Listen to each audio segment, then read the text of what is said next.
কেউ সামনে যাবেন না, ভাই ভাই সামনে না, বসেন প্লিজ প্লিজ, সামনে থেকে সবাই বসেন।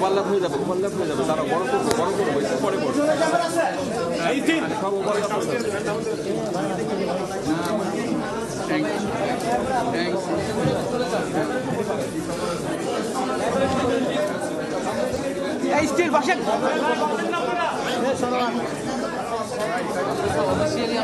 বসেন না ভাই।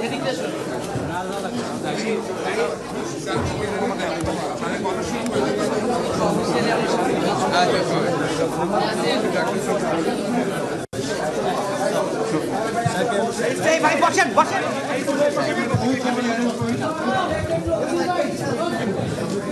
নজরুল ভাই বসেন বসেন, সবাই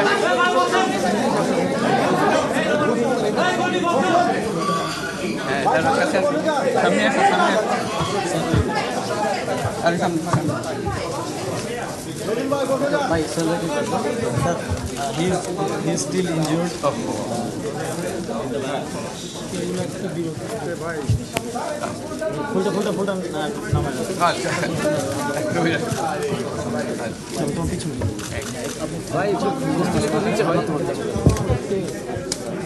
আসসালামু আলাইকুম।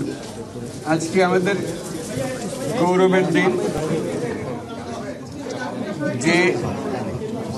যে বিপ্লবের মাধ্যমে বাংলাদেশ আজকে নতুন বিজয় দিবস সৃষ্টি করলো, সেটাকে সামনে রেখে এবং আরো মজবুত করে আমাদেরকে সামনে এগিয়ে যেতে হবে। যারা এটা সম্ভব করেছে, যে তরুণ সমাজ, তাদের প্রতি আমি আবার সমস্ত প্রশংসা এবং কৃতজ্ঞতা জানাচ্ছি তাদেরকে। তারা আমার পাশে আছে। এরা এই দেশকে রক্ষা করেছে, এ দেশকে নতুনভাবে পুনর্জন্ম দিয়েছে এবং এই পুনর্জন্মে যে বাংলাদেশ পেলাম, সে বাংলাদেশ যেন অত্যন্ত দ্রুত গতিতে এগিয়ে চলতে পারে, সেটাই হলো আমাদের শপথ। সেটা আমরা রক্ষা করতে চাই, এগিয়ে যেতে চাই। আজকে আবু সাঈদের কথা মনে পড়ছে আমাদের, যে আবু সাঈদের ছবি বাংলাদেশের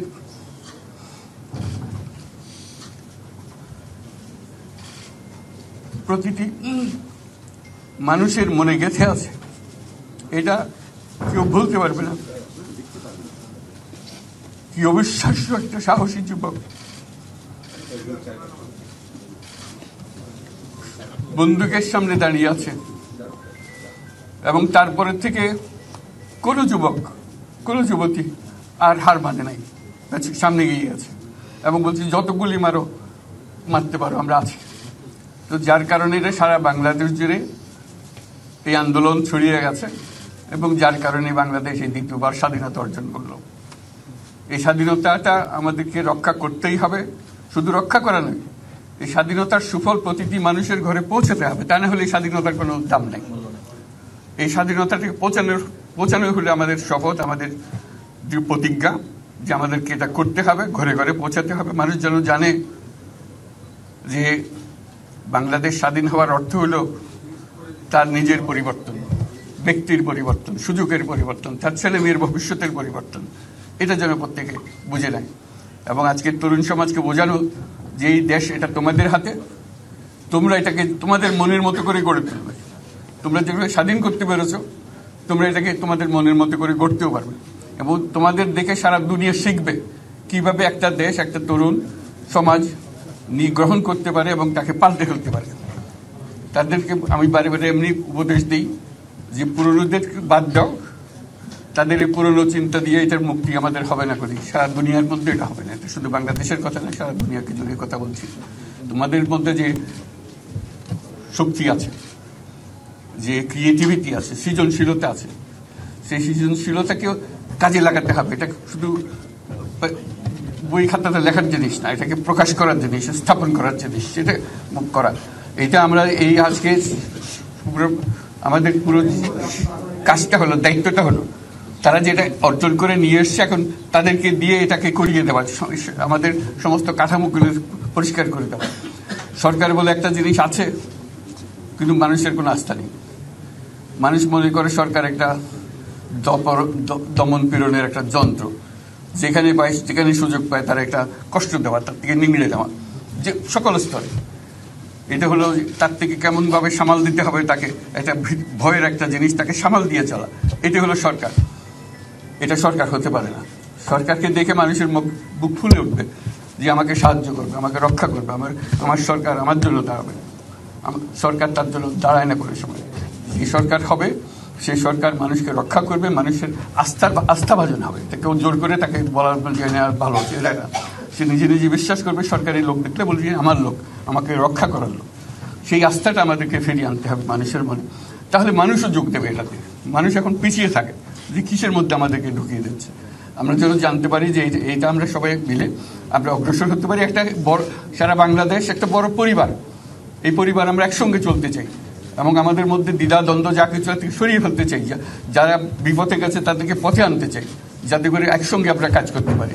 এর মধ্যে আমরা শুনলাম, আসার পথে শুনে আসছি যে এখানে আইনশৃঙ্খলার ব্যাঘাত হচ্ছে, মানুষকে আক্রমণ করছে, ঘরবাড়ি জ্বালিয়ে দিচ্ছে, সম্পদ জ্বালিয়ে নষ্ট করছে, চুরি করছে, দিয়ে যাচ্ছে, অফিস আদালতে আক্রমণ করছে, সংখ্যালঘুদের উপর আক্রমণ করছে, হিন্দু, বৌদ্ধ, খ্রিস্টান, আহমদিয়া সবার উপর আক্রমণ করছে।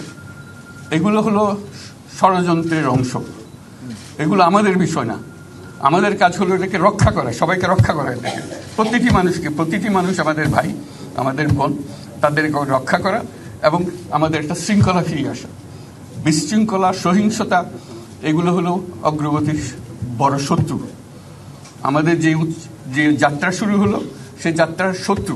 কাজে এই শত্রুকে যাতে রোধ করা যায়, তাদেরকে বুঝিয়ে শুনিয়ে হোক, তাদেরকে আইনশৃঙ্খলার হাতে দিয়ে হোক, এটা বোঝাতে হবে। তাকে মেরে পেটে এটা ঠিক না। আইনশৃঙ্খলা নিজের হাতে ঠিক না।